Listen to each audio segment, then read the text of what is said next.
Agitando la Entrevista, un espacio para conocer más sobre los dirigentes, asociaciones y agrupaciones vinculadas a la ANEF. Bienvenidos. Compañeros y compañeras, bienvenidos acá en una nueva edición de Agitando la Entrevista, y esta vez estamos con L.F. Méndez, que es el seudónimo para Lidia Fuentes Méndez, autora, periodista, licenciada en Comunicación Social de la Universidad Diego Portales e integrante de la Sociedad Chilena de Historia y Geografía, una materia que muchos saben que a mí me apasiona. Así que va a ser muy buena esta conversación. Cuenta con una amplia trayectoria como reportera y editora en diarios, radios, agencias, instituciones públicas en nuestro país. Sus primeros años los vivió en Ecuador y Perú, países en los cuales desarrolló el interés por la historia y la cultura iberoamericana. Miren qué importante. Es autora de la saga que reconstruye la sociedad sudamericana del siglo XIX con las novelas La heredera del mayorazgo Sáenz y Los Sáenz en la guerra. Lidia, muy buenos días, buenas tardes, dependiendo de la hora que nos vean. Cuéntenos un poco esa afición que pocos compartimos, del periodismo con la historia. Hoy sí, no, mami, primero es un honor que me hayan invitado a Radio ANEF. Yo creo que es muy importante lo que ustedes hacen, la difusión y ver, relevar un poco lo que es la labor pública, pero también la parte intelectual y la parte de investigación o la reflexión que se hace independientemente de algo que para mí siempre ha sido un honor. O sea, el servicio público es algo muy importante en este país, y yo creo que a través de la revisión de documentos, de historia, de la trayectoria, de la evolución institucional, uno puede sacar muchas lecciones y analizarlas, digamos, como para incluso lo que estamos viendo hoy día, porque uno es historiador, puede ver el proceso histórico, pero las similitudes de los procesos, las similitudes de los momentos es una cosa que uno no sabe si está haciendo historia o está haciendo brujería. Es increíble. ¿A qué se debe usted? Bueno, a todos nosotros nos enseñaron, ¿no es cierto?, en nuestro país latinoamericano, que la historia era lineal, antes y después de Cristo, pero después, cuando estamos en la universidad, descubrimos que la historia es circular y los procesos se van repitiendo. Generalmente, un amigo historiador también me decía el otro día, cada 40 años queda la escoba en Chile. Cada 40 años ocurren cosas increíbles. ¿Por qué ocurre eso en Chile y el mundo según usted? ¿Por qué esta historia es cíclica finalmente?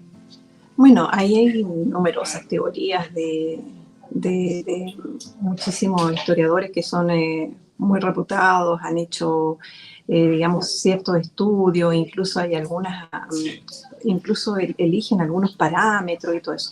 Yo creo que tiene que ver con un tema humano nomás, pues, si somos los mismos de siempre, somos los hijos de los señores que estaban antes, somos sus nietos, somos sus descendientes, y obviamente a través de las familias, y por eso mi obsesión también por reconstruir un poco los mayorazgos, es lo que tú vas adquiriendo familiarmente. Yo veo, claro, independientemente de los estudios y que ven estos procesos más grandes, históricos, yo veo una cosa como muy humana y me llama mucho la atención y me obsesiona mucho ese aspecto de las familias. Y particularmente en Chile, las familias son muy importantes porque son un país muy chiquitito. Y puede que hagamos una revisión rápida y somos parientes en algún grado entre todos, porque esta era una capitanía muy pequeña, bastante modesta, pobrecita diría yo, y con 14 mayorazgos que fueron como los fundadores, las familias más aristocráticas, pero que si las comparamos con el resto de Iberoamérica en ese momento eran mayorazgos, pero no alcanzaban a tener, por ejemplo, el boato o las riquezas que tenían en otros lugares como en el Reino de Quito, en el Virreinato del Perú, en fin, donde había mucho más, ¿cómo decirlo? Era una clase más alta, más vinculada con esta cosa, con el glamour, por decirlo de alguna manera, para que se entienda. Entonces yo creo que ahí está la clave. Ahí está la clave, porque repetimos muchas cosas, porque eso es una cosa de familia. Hay una teoría que también señala que históricamente los primeros 150 años de nuestros países independientes, por decirlo de alguna forma, los que gobernaban los países eran los blancos, católicos y ricos, o aristócratas. ¿Es tan así? Estoy pensando en Rafael Correa, estoy pensando en Evo Morales, que cuando ellos llegaron, su discurso era muy: rompemos con esa aristocracia, por decirlo así, castellano-vasca, blanca, católica y aristócrata, y llegó al pueblo, llegan los indígenas, llega lo olvidado, un poco. Mira, yo estudié en Ecuador, en Perú, conozco bastante el tema de, digamos, preincaico y bueno, sé exactamente mucho de la historia que a uno le pasaron en el colegio en los primeros años. Habla siempre de este mestizaje profundo, digamos, y de las alianzas que hicieron los mismos pueblos originarios digamos, la área andina, de los incas, qué sé yo, todas estas tribus que tenían una guerra civil muy fuerte, y no es tan así, el mestizaje fue muy profundo. De hecho, lo primero que hacen, digamos, Atahualpa es pasarle su hermana y le entrega una alianza a, digamos, los conquistadores, y genera, de hecho, hay hasta ahora descendientes de las casas incaicas, digamos, que se mezclaron.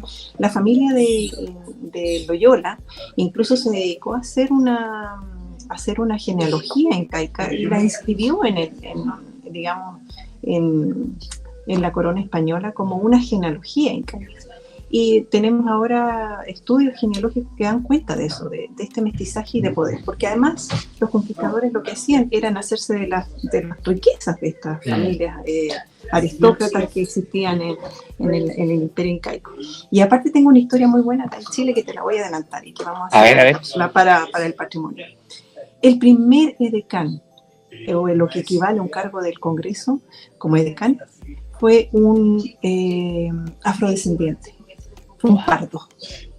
No sé si ustedes sabían eso. Los pardos son los integrantes venían del batallón, específicamente es José Romero, y digamos, él es hijo de un prominente, digamos, criollo, que es Agustín Vial, y su esclava. Pero este niñito, bueno, este señor era muy, bueno, por supuesto, aristócrata de la época, pero también de nuevo vamos al tema familiar, cómo se vivía la cosa chica. Parece que este niñito era encantador y el papá lo adoraba y lo empezó a tratar casi como un hijo más de su familia. Lo primero que hizo fue meterlo a la carrera militar, igual que a todos sus otros hijos, pero no los pudo poner en los cuerpos militares habituales de los españoles, sino que lo puso en los infantes de la patria. Entonces estaban los dragones de la reina, que eran como el cuerpo policial de Santiago, y estaban los infantes de la patria que hacían rondas los fines de semana por los comercios de Santiago. Y este niño era tambor. Y este jovencito, que es afrodescendiente, después adquiere una relevancia muy importante en el batallón de los Pardos, en las guerras de independencia, acá en el desastre de Rancagua. Era de un carisma impresionante. Le decían el Sambo Peluca, porque era mestizo y además por el tremendo afro que tenía. Qué maravilla. Y era muy simpático. Él decía que era ¿cómo se llama? Compadre del Papa. Porque resulta que en aquella época el obispo que estaba destinado a Chile, trabajó él en el obispado. Entonces llega la gente y le decía, mire, necesitamos que nos bendiga esto que cuenta él mismo. Contaba en unas memorias de Feliu, que escribe sobre el libro más importante sobre la esclavitud en Chile. Dice que este jovencito salía, digamos, ya no era tan jovencito, decía, pucha, había unas tremendas filas, les ponía toda una bandejita, ya pasa, yo voy a hacer que las bendiga. Entonces las ponía en la bandejita, entraba con todas las crucecitas y se daba una vuelta por la oficina del Papa, se da la vuelta, salía y entraba, ya están todas benditas, les decía, y se las entregaba. Y bueno, tenía mucho carisma, mucha chispa, era muy asesorado, muy querido por su padre, que era, como te digo, un español. Entonces se cae ahí en la figura el Sambo Peluca, esta figura como tan de que no eran los blancos contra los indígenas. No, este hombre fue muy importante para la familia, digamos, de este criollo prominente. Él se preocupó de ponerlo, digamos, de ayudarlo siempre. De hecho, ejerció este cargo de decán de sala, que era oficial de sala en los primeros congresos, cuando tenía que tener espada y, digamos, y empezar, porque no era un cargo protocolar, era un cargo de seguridad. Y después de a poquito se fue haciendo cargo de la parte como mayordomo del primer congreso.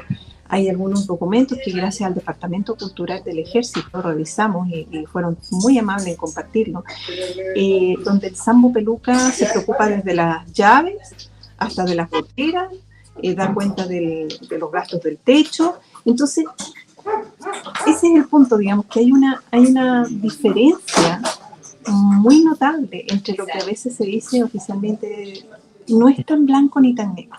Y de hecho Correcto. lo que yo he escrito y la familia en Mayorazgo trata como de ahondar en esos aspectos más íntimos, que no es todo tan blanco ni tan negro en ninguno de los periodos. Y ahí está siempre el factor humano, digamos. Y esa era, yo creo que con el Sambo Peluca, que es una historia que a mí me encanta ese personaje, y lamentablemente su tumba, bueno, fue saqueada y fue profanada en el cementerio general. Perdimos además material genético súper importante, que se podría haber hecho una trazabilidad de los pardos, digamos, de los afrodescendientes en Chile, porque él no es que venía con el ejército libertador, era hijo de un chileno, de un criollo chileno y una esclava. Es un ejemplo. No, súper bueno, súper bueno. Qué datazo que nos dio. Oiga, a propósito de eso, yo soy, este tema como periodista, pero sobre todo como historiador también, que uno es independiente, hay que utilizar las redes sociales, ¿no? Entonces uno, en vez de ver tantas tonterías en las redes sociales, me gusta buscar de repente cosas de historia. Y me he encontrado con una línea que intenta demitificar todo lo que fue la hispanidad. No sé si sabe usted, hay una corriente que está como diciendo, epa, los españoles no eran tan malos, los españoles trajeron el idioma, trajeron la religión y además trajeron una serie de valores que al mezclarse con los pueblos originarios generaron lo que hoy conocemos como Latinoamérica. ¿Qué piensa sobre eso? Como bajo el concepto de que no todo está en negro y todo está blanco. Sí, yo creo que igual, de todas maneras, hay una leyenda negra que se atribuye principalmente los historiadores a una especie de desmontaje, digamos, de lo que fue el Imperio Español. Y dicen que esta leyenda negra viene incluso de otro imperio, que son los ingleses, Británico. el imperio de los británicos, qué sé yo, que entre paréntesis fueron coloniales y son coloniales mucho más drásticos que lo que fue el Imperio Español. Terrible. Entonces ahí tienen esas son corrientes y son muy apasionados, ¿no? O sea, igual cada uno presenta su argumento y son bastante apasionados los historiadores cuando tienen su línea de pensamiento, son muy apasionados y lo defienden a rajatabla. Y yo creo que ahí, efectivamente, como tú dices, hay una línea que en el fondo que trata de desmontar la leyenda negra. Se habla de eso y se dice que se ha hecho como una especie de fake news del imperio y que, por ejemplo, la reina Isabel en aquella época fue pionera en sacar las primeras legislaciones, por decirlo de alguna manera, de la protección de los naturales, de los indios. Correcto. Y hay documentación al respecto. Entonces sí, efectivamente, hay muchas cosas que la historia es como tú decías, no es lineal y eso es bueno estarlo reflexionando, estar revisando, ponderando y hace bien, porque yo creo que es un buen ejercicio y no es bueno quedarse tal vez en una sola visión. En una sola visión, también hay que tener otras visiones.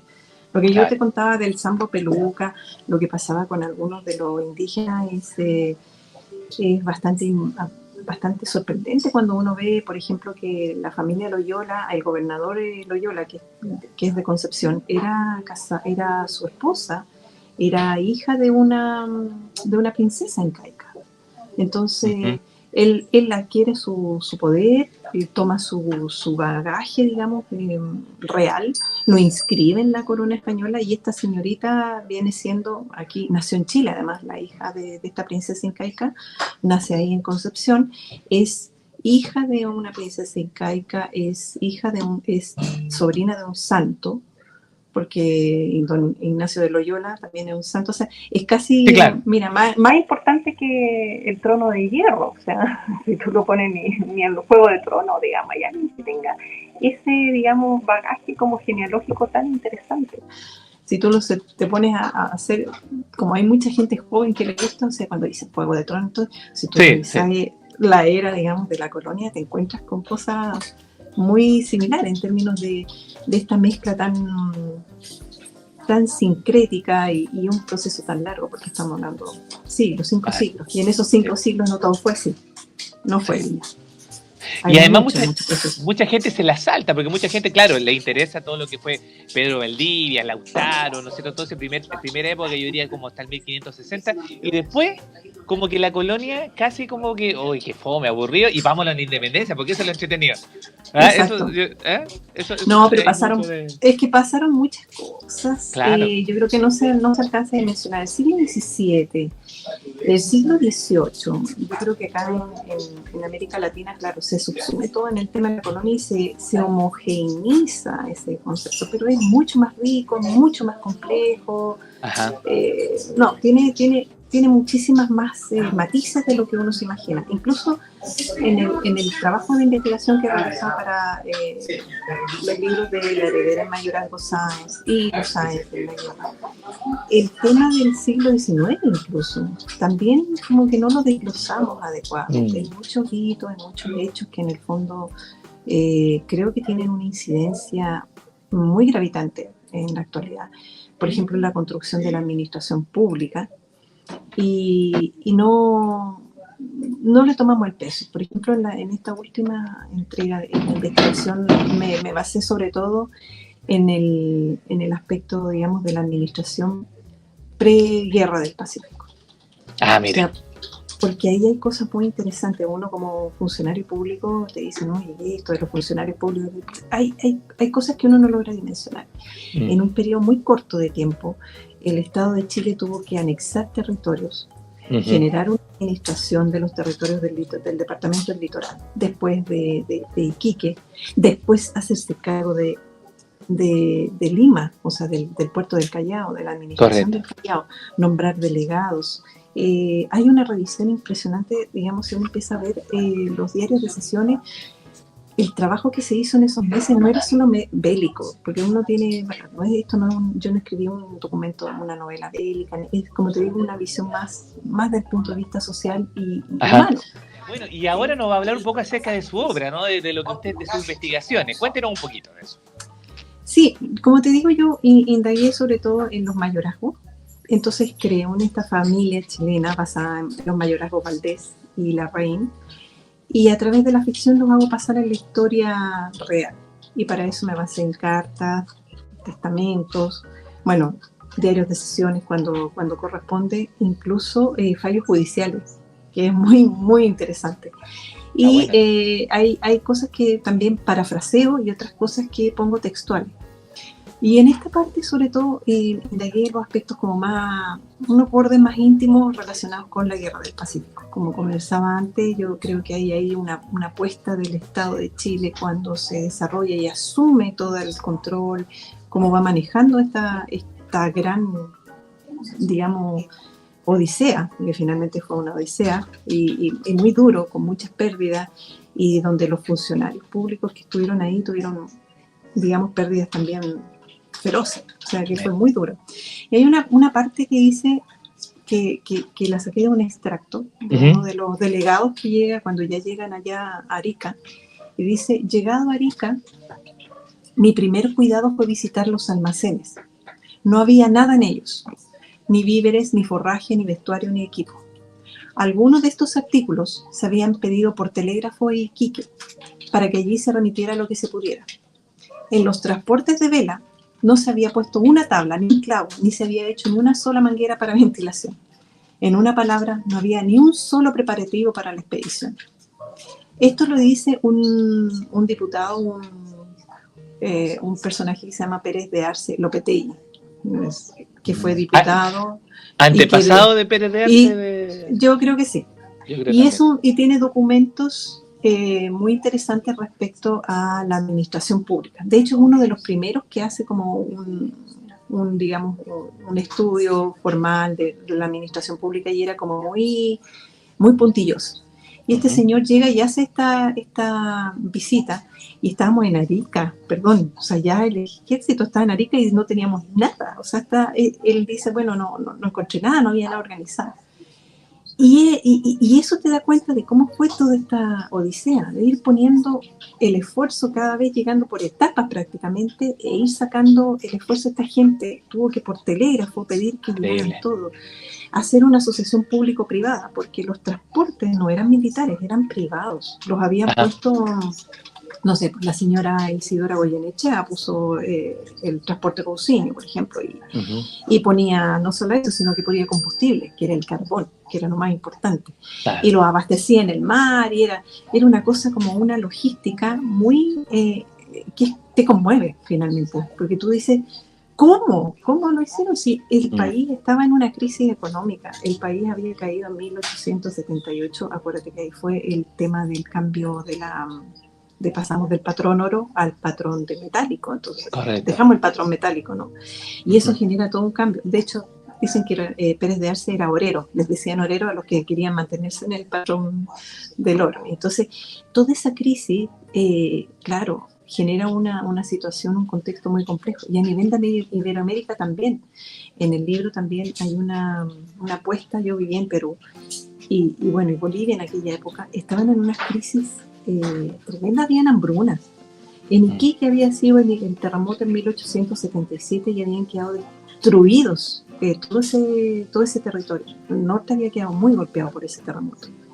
Y bueno, y una de las cosas que va motivando la guerra es precisamente esto, las condiciones económicas, la crisis y la aparición también del liderazgo que, bueno, tratan de decir, mira, me tengo que validar, tengo que lograr salir adelante con mi pueblo y bueno, no importa y hago lo que sea, ¿te fijas tú? Y eso va generando un contexto que es muy complejo. Yo creo que Chile en aquella época, lo que me gusta relevar y lo que me queda a mí como de admiración por aquella época, es cómo levantó una logística, levantó una administración pública que se hizo cargo no solo de temas de guerra, de pertrechos, se hizo cargo de alimentación, de agua, se hizo cargo de aduanas, de impuestos, de organización, de cómo llegar con una administración, delegados. De verdad, considerando las condiciones en que estaba Chile en esa época, es algo impresionante. A mí por lo menos me conmovió muchísimo. Y eso era lo que quería relevar en esta parte del libro, digamos. Es casi de película. Todo esto yo creo que alguna vez era documentarse de esa forma, quizás. Para que la gente yo no sé por qué no se hacía no se ha hecho más material, ¿cierto? Digamos, película de esto, es impresionante. Hay episodios que son ya que ni siquiera la ficción los podría haber creado. O sea, cuando sale el batallón de Yungay, por ejemplo, en Santiago, donde va Manuel Bulnes Pinto, que es hijo del Francisco Antonio Pinto. No. Es descendiente de Enriqueta Pinto y de Manuel Bulnes Prieto, ¿ya? Esa es como la familia, ¿ya? Perfecto. El general de Alcach, que estuvo en la Confederación Perú-Boliviana, qué sé yo, lleva en la espada de Bulnes, esa que robaron hace unos años en el museo, bueno, llevaba la espada, llevaba los caballos más finos, llevaba bueyes, vacas, pertrechos y todo eso. Cuando salieron desde Santiago, los salió a despedir una multitud, eran como los príncipes, iba Wenceslao, iba Manuel Bulnes, iba el historiador, el Conchito Gonzalo, que era como el menor. Iban todos. Y fueron despedidos como si fueran los príncipes, eran como la figura más querida, eran los descendientes del general de Ancacho, o sea, era una cosa así, pero ya. Y bueno, y se suben al transporte con todos sus pertrechos, sus vacas, sus caballos maravillosos y todo eso, y con toda la fuerza que iban a ir a la campaña del norte, y caen prisioneros por Grau, porque Grau se enteraban de todo, como era un transporte privado, como te decía, se dice que había espionaje y todo eso, bueno, pero también había un tema de cómo se funcionaba la prensa y la comunicación en aquella época, y se daba cuenta por telégrafo, oye, van para allá, el transporte tanto, y van con los Bulnes, fíjate, no sé. Y bueno, y obviamente habían peruanos y dijeron, oye, va un pertrecho súper grande, tal y tal, transporte, capoto. Grau, con su fuerza, se apropia de esto. En algún momento, Bulnes le dicen, no, él toma el control del transporte y le dice, porque el jefe del transporte le decía, tiene que tirar las vacas, tire abajo todo para poder agarrar más fuerza y poder escapar de Grau, del otro barco grande y todo. Y él, yo creo que ahí me conmoví porque dice, no voy a tirar mis animales, no tiró sus animales al mar, querían tirar los animales al mar porque habrían descargado presos, entonces dijo, no, voy a seguir hasta el final y voy a ver qué, y él se entregó, dijo, ya, mira, ¿sabes qué? Voy a enfrentar las consecuencias. No echaron las vacas ni los caballos al mar ni nada, los detuvieron con todo y los tomaron prisioneros. A él, perdón, y estoy hablando además del sobrino del presidente, porque era sobrino de Aníbal Pinto, quedó una tole de Claro. proporciones bíblicas. O sea, si hoy día tuviéramos los matinales, entiéndeme que los fervores, el escándalo, la gente, quedaron ministros, renunciaron ministros, protestas en la moneda. Oh, Mire, y bueno, y en el libro cuento una anécdota respecto a la mamá, lo que pasó con doña Enriqueta, que también fue, o sea, porque eso generó una tensión a nivel familiar muy dura, muy dura. Y la familia prácticamente, Pinto, Bulnes, digamos, fue muy golpeada en este conflicto. Es una de las cosas que podría Oye, narrar, pero digamos, fascinante. de Fascinante, de verdad. los Sáenz en la guerra, que son, Los Sáenz es la guerra. claro, que son estas familias ficcionadas, pero posicionadas, como te digo, en esta historia. Porque todos estos hechos que te comentan documentados, de hecho, esta parte, digamos, de la narración de lo que pasa en la familia Bulnes fue basada en los estudios de un investigador militar, Fuentes Buch, y él hizo entrevistas a la misma familia. Entonces, ahí hay un testimonio digamos, de primera fuente, de la misma familia, digamos. Claro. Así que bueno, espero que se pueda apreciar y que lo puedan compartir y disfrutar tanto como yo. Trate de arreglar un poquito el micrófono, que como se le echó a perder recién. ¿Ahí me escucha bien? Ahí sí, ahí sí. Ahí sí. Ahí sí. Oiga, ¿dónde podemos encontrar el libro? Mira, eso es interesante. Yo soy una autopublicación, se llama esto, autoedición.